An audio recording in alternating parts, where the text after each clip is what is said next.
Welcome to the first episode of Aviation History on the Fly for Fun channel.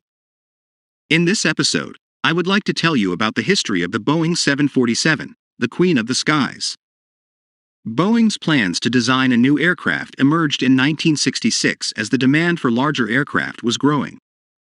After 3 years of work, in 1969, Boeing presented the 747-100 model, which was to meet the need for transporting an increasing number of passengers on transcontinental routes. Of course, as the 747 was significantly larger than its predecessors, after signing a contract with Pan American World Airways for the delivery of 25 747, Boeing decided to build a new factory in Everett, which to this day is the largest volume object in the world with a volume of 13,385,378 cubic meters and an area of 399,480 square meters.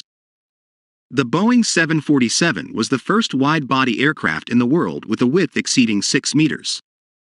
The passenger cabin with 2 aisles allowed for accommodating 336 to 452 passengers depending on the configuration. The 747-100 was a 71-meter-long aircraft with a wingspan of 60 meters, hence the popular name, jumbo jet, which perfectly reflects the size of this fantastic machine. The aircraft was equipped with Pratt & Whitney JT9D, General Electric CF6, and Rolls-Royce RB211 engines. At cruising altitude, it could reach a speed of 893 kilometers per hour, and with full tanks, it could fly 9,800 kilometers. The Boeing 747 was the first twin-deck jet aircraft, with a top deck that was initially equipped with only 6 windows and served as a rest area for the crew or a bar. Its 4 jet engines allowed for continued flight in the event of a failure of one of them, in accordance with certification. Interestingly, despite its large range, a special version 747-100, known as 747SR, was produced. The 747SR designation refers to the Boeing 747-100SR, a special version of the 747-100 model produced for Japanese airlines. The SR in the name stands for short range, indicating its intended use for short-range operations. The 747-100SR had a reduced range compared to other 747-100 versions, but could accommodate more passengers. A total of 5 747-100 SRs were produced and served in Japanese airlines until the late 90s. Many airlines used the 747-100 model, including American Airlines, Japan Airlines, Pan American World Airways, United Airlines, Qantas, British Airways, Lufthansa, Air France, and many others. After the great success of the Boeing 747-100, the company decided to present a new version of the jumbo jet. The Series 200, which was so named, was first introduced into service in 1971. It is an improved version of the first 2-deck jetliner. The 747-200 offered increased cargo capacity, ranging from 416 to 458 seats, a range of about 12,700 kilometers, and improved efficiency compared to the first version of the 747. Over the next few years, the 747-200 became a popular model for airlines around the world and remained in use for several decades. Many different versions of this aircraft were created, including the 747-200D, a version with a shorter range and a larger number of passenger seats designed for the Japanese market, and 2 specimens ordered by the President of the USA in 1986, the Boeing 747-2G4B, also known as the VC-25 and Air Force One. In addition, many airlines around the world used the Boeing 747-200 in the 1960s and 1970s, including American Airlines, British Airways, Lufthansa, Japan Airlines, Qantas, and many others. Unfortunately, just 4 years after the introduction of the 747-100, a tragic incident occurred on November 28, 1974. The Lufthansa Flight 540, a Boeing 747-100, crashed in the vicinity of Nairobi, Kenya, killing 59 people on board. The cause of the crash was never fully explained, but it is believed to have been caused by pilot error. The next 747 presented in 1976 was the 747 Special Performance, a shorter, longer-range variant that carried fewer passengers than the 100 and 200 models. It could accommodate up to 440 people, but typically around 290. The range of this aircraft was similar to the current 747-400, 12,325 kilometers. This model was used from 1976, and the last of the 45 produced was delivered in 1989.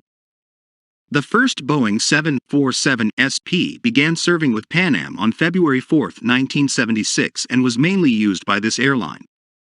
Let's go back to the main 747 models, and I will talk about the special versions in a film, which will be published in 2 weeks on Thursday.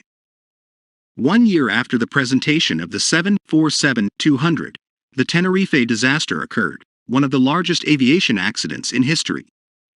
The event took place on March 27, 1977 at Los Rodeos Airport, now Tenerife North Airport, on Tenerife, Spain. The Pan American World Airways 747-100 and the KLM Royal Dutch Airlines 747-200 collided on the runway, resulting in the deaths of 583 people. It was then the largest disaster in the history of civil aviation. The cause of the disaster was poor weather and poor communication. The next version of the 747 was the 747-300 presented in 1983. Compared to its predecessors, the 747-300 offered more passenger space and improved navigation and safety systems. The maximum number of passengers it can accommodate is around 524 people in the standard version, but airlines often configured it in a way that allowed for up to 583 people to be transported. The range of the aircraft is approximately 12,400 kilometers.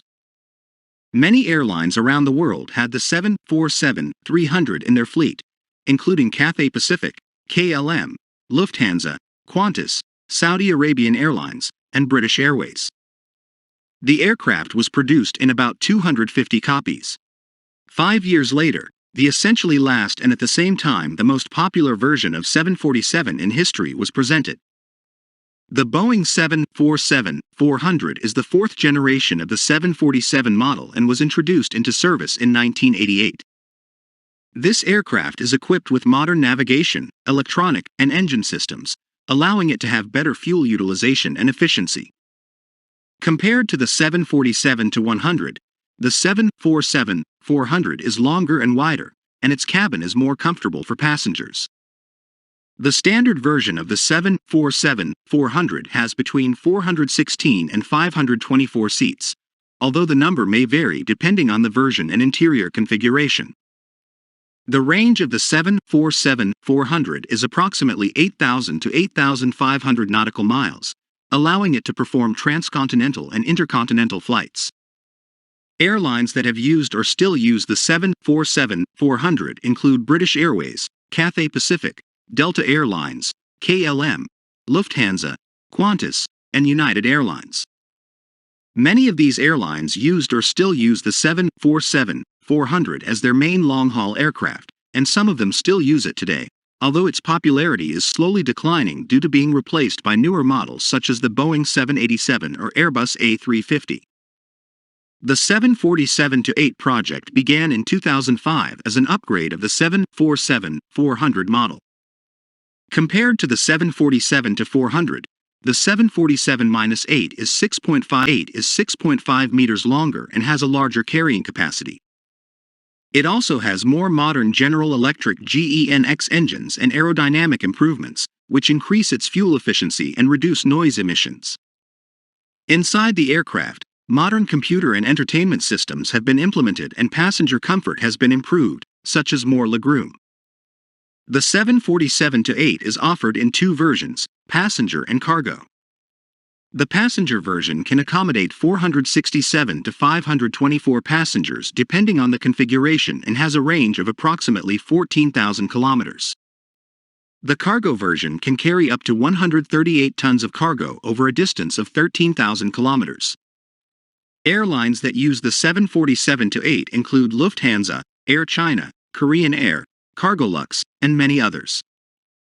Unfortunately, after 54 beautiful years, a certain era has come to an end, and due to decreasing demand for the 747, Boeing decided to close production. On February 1, 2023, the last 747 left the Everett factory and made its flight to its new owner. The route it took was specially created so that the route would create a 747 illustration with a crown on the map, a truly beautiful gesture. February 1, 2023 is a date that will forever be recorded in aviation history. Comparing the 747-100 to the 747-8, we see significant technological and technical progress in the development of this aircraft model. The 747-100 was the first 747 model and was put into service in 1970. It was a large, passenger plane that established a new standard in the aviation industry. Although the 747-100 was very innovative in its time, its size and performance were limited compared to current standards. The 747-8 is the latest and most advanced version of the 747. It was put into service in 2011 and is available in two versions, passenger and cargo. The aircraft has been modernized to meet the requirements of the modern aviation market, and its technologies and techniques have been improved. The 747-8 is longer and more efficient than the 747-100, and its engines are more advanced, providing better performance and lower emissions. Boeing's progress is also visible in the evolution of the 747.